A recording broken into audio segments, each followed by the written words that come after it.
국정원 논술 강의 기초를 시작하도록 하겠습니다. 1강은 논술의 준비입니다. 개요문부터 보도록 하겠습니다. 책은 국정원 논술 완전정복이라는 책이 있습니다. 이북입니다. 이북이라서 종이책은 없습니다. 종이책은 없고 이북이고 1장은 논술의 준비, 그 다음에 2장 논술의 이해, 작성, 그 다음에 그동안에 기출된 한 30년 넘게 국정원에서 기출된 논제가 뭔지 기출 논제를 좀 분석했고 논제의 배경 지식들. 그래서 우리가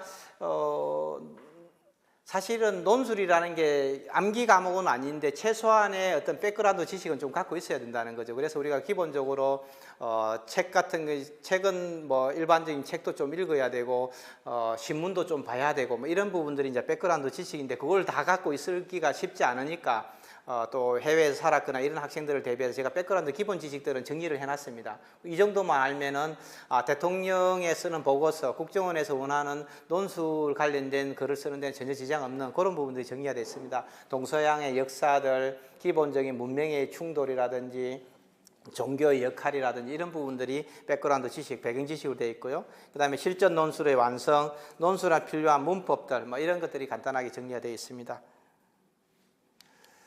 그래서 오늘 첫 번째 강의는 논술 강의 계획, 목표, 강의의 방향, 논술 시험의 목표, 이런 내용들하고 대통령의 입장에서 대통령이 원하는 보고서들이 도대체 뭔지, 어떤 식으로 충족시켜야 되는지, 그 다음에 비판적 사고하는 방식들, 그다음 논리적 사고하는 방식들, 미래지향적인 사고, 이런 내용들을 좀 보려고 하고 있습니다. 그래서 논술 강의입니다. 일단 기초가 4월에 기초고 논술 기본 5월, 6월이고 심화가 7월입니다. 8월에는 실전이라고 해서 좀 다릅니다.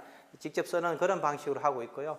기초는 기초 이론이나 글 전개, 그래서 일단 이론을 좀 열심히 가르치려고 하고 있습니다. 대부분의 논술이라는 게 종이 던져주고 쓰라고 그래서 빨간 펜으로 열심히 줄 거면서 첨삭하는데 이런 방식은 제가 봤을 때 잘못됐다고 보는 거고, 기본적으로 글 쓰는 방식들이라든지 구조 이런 것들이 굉장히 중요합니다. 그래서 이론 강의를 3시간을 좀 하고 있고요. 그 다음에 교재하고 자료입니다. 개요문을, 글을 쓸 수 있는 설계도를 어떻게 만들 것인가, 이게 이제 설계도입니다. 설계도, 개요문은 설계도 쓰는 방식 1주, 그 다음에 서론 작성하는 방식 1주, 본론 작성하는 방식 1주, 결론 작성하는 방식 1주, 4주 동안 이렇게 하게 되어 있습니다. 그래서 이 부분들을 가지고 최소한의 논술이라는 게 어떤 글을 구조를 갖춰야 되는지 이런 부분을 제가 열심히 하고 샘플들을 보이려고 생각하고 있고요.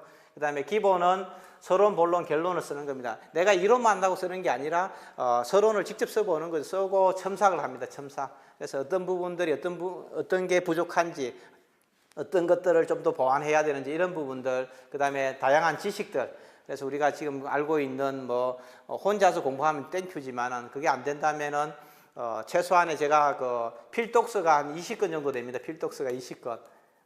20권 정도 되는데 논어, 맹자 이런 것들부터 시작해서 마키아벨리의 군주론이라든지 문명의 충돌이라든지 공산당 선언이라든지 사회주의 이런 것들이 관련된 이런 내용들을 책들을 제가 한 20권 정도 읽으라고 얘기하는데 그걸 본인들이 읽기 어렵다면은 요약해서 그걸 설명하고 하는 그런 시간들을 좀 갖고 있고요. 그 다음에 시사상식 용어 이런 것들을 하는 게 2달 동안입니다. 2달 동안. 그 다음 심화 과정에서는 실제로 출제할 가능성이 있는 이런 논제들을 보고 있습니다. 올해는 AI 기술을 어떻게 활용할 것인가, 그전에는 마약의 이민에 찬성하냐 반대하느냐, 그전에는 남북 통일에 찬성하냐 반대하느냐, 이런 것들, 그 다음에 시장 경제와 계획 경제의 차이점에 대해서 한번 얘기해봐라, 이런 것들이 그동안에 한 몇 년 동안 나왔던 문제인데, 거의 다 지금 제가 지난 20년 동안 가르치면서 거의 다 주제는 커버합니다. 저는 일단 많이 가르치는 그런 편입니다. 가급적이면 많은 다양한 주제를 가르치는데 어쨌든 그런 논제들을 좀 하려고 하고 있고 하반기도 특별하게 아주 유니크하고 세상에 예측하기 어려운 그런 논제가 나올 가능성은 높지는 않습니다. 제가 봤을 때는 지금까지 그런 사례는 없습니다. 그래서 논술 작성하고 첨삭하는 이런 방식으로 한 달을 진행하면 어떨까 이런 생각을 갖고 있습니다.